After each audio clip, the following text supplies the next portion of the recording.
2047 চনৰ ভিতৰত ভাৰতবৰ্ষক এখন আত্মনিৰ্ভৰ আৰু বিকশিত ৰাষ্ট্ৰ হিচাপে গঢ় দিয়াৰ স্বপ্ন বাস্তৱিত কৰিম। মনৰ পৰা দাসত্বৰ মনোভাৱ পৰিহাৰ কৰি দেশৰ সমৃদ্ধ ঐতিহ্যক গৌৰৱ কৰিম।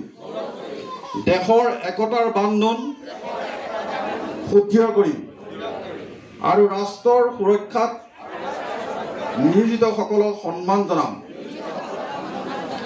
নাগৰিক হিচাপে মোৰ কৰ্তব্য পালন কৰিম।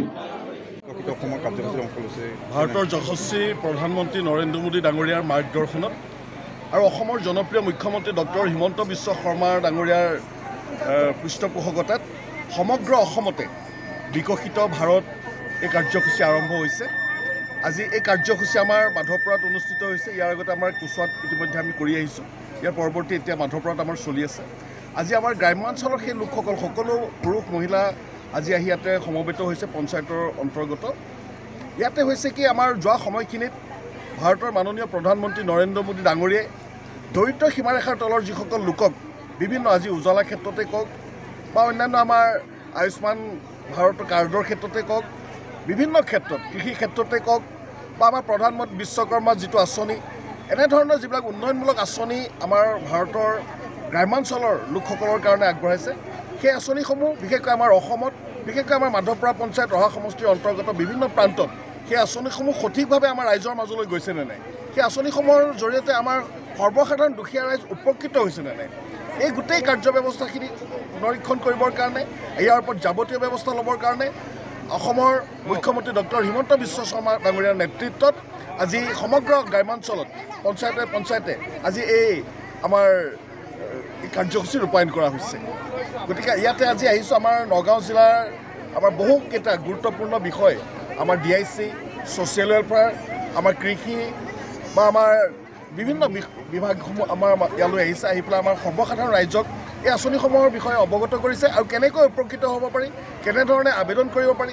আজি বিশ্বকৰ্মাৰ আঁচনিখনৰ জৰিয়তে উদ্যোগী যিসকল আমাৰ ব্যৱসায়ৰ লগত কৰা বা একদম আমাৰ হেৰিৰ লগত আমাৰ যিকোনো সৰু সৰু ক্ষুদ্ৰ ব্যৱসায়ৰ পৰা আৰম্ভ কৰি পেলাই আমাৰ মজলীয়া আমাৰ ব্যৱসায়সমূহলৈকে আমাৰ নিবনুৱা এই যুৱক যুৱতীসকলক কেনেকৈ স্বাৱলম্বী কৰি আগুৱাই লৈ যাব পাৰি এই আঁচনিৰ জৰিয়তে, এই গোটেই কথাখিনি ইয়াত আলোচনা কৰা হৈছে।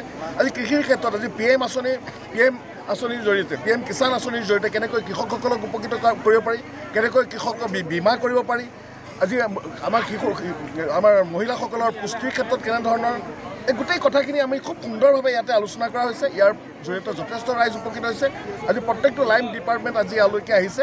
আমাৰ যদি কোনোবা হিতাধিকাৰী আজি আমাৰ ৰেচন কাৰ্ডৰ ক্ষেত্ৰত আজি বহু হিতাধিকাৰী পৰিয়ালৰ মাজলৈ ৰেচন কাৰ্ডসমূহ যোৱা নাই, কেনেকৈ আমি আবেদন কৰিব লাগিব আৰু সেই ৰেচন কাৰ্ডসমূহৰ জৰিয়তে কেনেকৈ আমি আয়ুষ্মান ভাৰত কাৰ্ডখন লাভ কৰি পেলাই আমি স্বাস্থ্যৰ ক্ষেত্ৰত যি যুগান্তকাৰী সিদ্ধান্ত প্ৰধানমন্ত্ৰী ডাঙৰীয়াই গ্ৰহণ কৰিছে বা আমাৰ অসম চৰকাৰৰ জনপ্ৰিয় মুখ্যমন্ত্ৰীগৰাকীয়ে লৈছে, এই গোটেই কথাখিনি আজি খুব বিস্তৃতভাৱে আলোচনা হৈছে।